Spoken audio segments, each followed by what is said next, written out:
cette saison. Et comme chaque semaine, nous sommes avec notre gastronome préféré, notre fin gastronome. C'est Thibault Leclerc qui est avec nous. Bonjour. Bonjour. Pour parler aujourd'hui de la moule de Bouchot. Oui, la moule de Bouchot. Où est-ce qu'on la trouve ? Vous la trouvez aussi bien dans les mers froides de l'Atlantique et de la Manche que dans les mers chaudes de Méditerranée.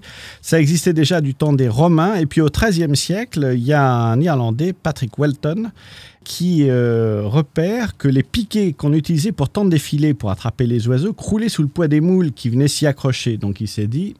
Les piquets attirent les moules, j'ai intérêt à regarder comment je peux développer la chose. Alors, il y a plein de variétés de moules. Vous les trouvez au bord des côtes, dans les estuaires, etc. Et puis, de mai à juin, vous avez les naissins, les larves de moules, qui sont recueillis par les mythiculteurs. Ils tendent des cordes entre les piquets de bois. Les cordes s'enfilent en spirale. Ça fait des pélisses, de longs manchons. Et puis, les jeunes moules viennent s'agripper là et après, ils les récupèrent. Évidemment, si elles sont en pleine mer, elles ont plus d'eau, elles ont plus de goût, elles sont plus charnues, évidemment, ça c'est le bon sens. Et la période optimum, c'est juin à décembre. Alors là, elles sont bien dodues, elles sont excellentes. Alors, comment vous les choisissez ? D'abord, essayez de prendre des moules AOC. Vérifiez que les coquilles sont bien fermées et qu'elles sont bien humides. Il vaut mieux les acheter, les laver. Je sais que c'est un petit peu casse-pied, mais au moins vous êtes sûr d'avoir un produit très très frais. Alors, la facilité, c'est vous m'achetez celles qui sont sous vide, mais vous n'aurez pas le même résultat à l'arrivée. Les conservez pas, c'est 48 heures maximum dans votre réfrigérateur.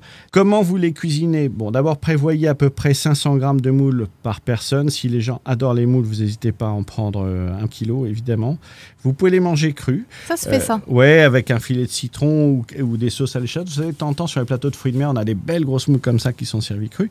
Et puis sinon, le classique, c'est vous les lavez, vous les grattez. Vous pouvez les faire cuire soit à l'eau, soit évidemment, c'est ce que je fais, vous mettez du vin blanc, beaucoup d'oignons, du poivre, et puis vous mettez vos moules par-dessus. Quand elles sont toutes ouvertes, c'est que c'est prêt. Et vous ne laissez pas traîner parce que sinon, elles fondent et elles ne sont plus agréables à goûter.